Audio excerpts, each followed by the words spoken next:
Assalamualaikum warahmatullahi wabarakatuh. Kembali lagi di channel YouTube aku, Bidan Miftah.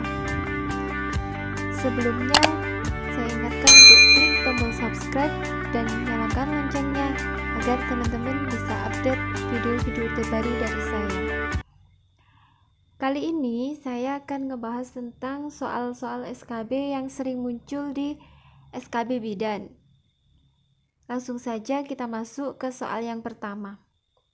Nyonya U, usia 25 tahun, datang ke PMB bersama suami, ingin memastikan kehamilannya. Ibu mengatakan sudah terlambat haid selama 2 bulan dan mual muntah di pagi hari. Hasil pemeriksaan didapatkan hasil vulva terlihat biru dan tes HCG positif serta tekanan darah 100/80 mmHg, teraba pembesaran uterus. Pertanyaannya, apakah yang termasuk tanda tidak pasti yang dikeluhkan pasien tersebut? A. Mual muntah, B. HCG positif, C. Pembesaran uterus, D. Tekanan darah, atau E. Vulva kebiruan. Tanda dan gejala kehamilan dibagi menjadi 3, yaitu yang pertama tanda tidak pasti hamil, contohnya mual muntah, abdomen membesar. Nah, ini adalah merupakan keluhan dari pasien. Jadi, ibu mengatakan sering mual muntah itu merupakan tanda tidak pasti. Kemudian yang nomor 2 yaitu tanda mungkin. Contohnya adalah perubahan fisiologi anatomi, misalnya perut membesar atau PP-tes positif. Jadi dari hasil pemeriksaan diketahui adanya perubahan fisiologis yang mengarah ke kehamilan, tetapi masih kemungkinan itu hamil, bisa jadi itu karena penyakit lain atau karena hal lain.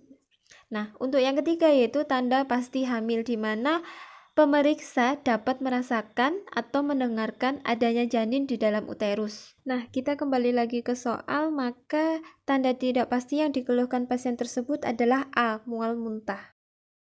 Selanjutnya kita masuk pada soal nomor 2. Ibu hamil datang ke rumah sakit karena khawatir akan kehamilan yang besar, namun usia kehamilan baru 20 minggu dan mengeluhkan sesak nafas, mual muntah, dan perut terasa tegang. Hasil pemeriksaan TFU tidak sesuai dengan usia kehamilan. Ketika dilakukan auskultasi oleh bidan, DJJ sukar ditemukan karena abdomen ibu yang membesar. Pertanyaannya, diagnosa apa yang mungkin pada kasus tersebut? A. Kelainan bawaan, B. Polihidramnion, C. Obesitas, D. Molehidatidosa, atau E. Oligohidramnion. Kita kembali kepada data-data yang disajikan oleh soal. Yang pertama yaitu kekhawatiran ibu karena ukuran perut yang sudah besar, kemudian mengeluhkan sesak, perut terasa tegang, dan hasil pemeriksaan TFU tidak sesuai dengan usia kehamilan, serta DJJ yang sukar ditemukan. Dari pernyataan tersebut dapat disimpulkan bahwa merupakan gejala dari polihidramnion, sehingga jawaban yang tepat adalah B. Selanjutnya kita masuk kepada soal nomor 3, yaitu Nyonya T G2P1A0 hamil 37 minggu, datang ke PMB diantar keluarganya dengan kondisi tidak sadarkan diri. Saat di rumah mengalami kejang-kejang. Bidan melakukan pemeriksaan dengan hasil tekanan darah 160/110 mmHg, nadi 100 kali per menit, dan pernafasan 16 kali per menit. DJJ irreguler dan TFU 3 jari di bawah prosesus simfoidius. Presentasi kepala, punggung kanan, dan odem pada wajah, tangan, dan kaki. Penata laksanaan yang tepat pada kasus di atas adalah A. Memberikan MGSS4 plus diazepam kemudian rujuk ke RS, B. KIE diet rendah garam, C. Rujuk ke rumah sakit, D. Memberikan MGS4 kemudian rujuk ke rumah sakit, atau E. Pasang oksigen. Nah, kembali lagi kita fokus kepada data yang disajikan pada soal. Ibu mengalami kejang, ini merupakan tanda bahwa ibu sudah mengalami eklamsia. Tensi 160/110 mmHg, ini juga merupakan tanda-tanda eklamsia. Odem pada wajah, tangan, dan kaki juga merupakan tanda-tanda eklamsia. Ada kejang maka merupakan eklamsia. Tata laksananya adalah pertama, perbaiki KU, kemudian baru dirujuk. Maka jawaban yang paling tepat adalah D. Memberikan MGS4 kemudian rujuk ke rumah sakit. Karena apa? Bidan tidak berwenang memberikan diazepam. Soal nomor 4. Perempuan berusia 19 tahun, hamil 9 bulan anak pertama, sedang dirawat di rumah sakit karena preeklamsi berat dan mendapatkan terapi MGS4 selama 16 jam. Hasil observasi ditemukan tekanan darah 90/70 mmHg, pernafasan 12 kali per menit, DJJ 100 kali per menit, refleks patella negatif dan jumlah urin 10 cc dalam 1 jam. Apakah kondisi yang dialami pasien tersebut?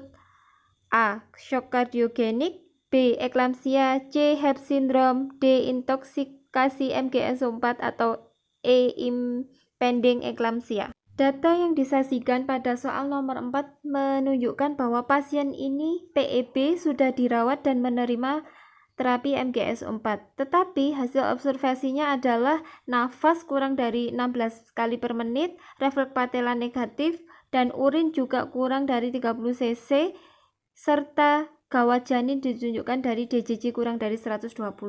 Maka jawaban yang paling tepat adalah D. Intoksikasi MGS4.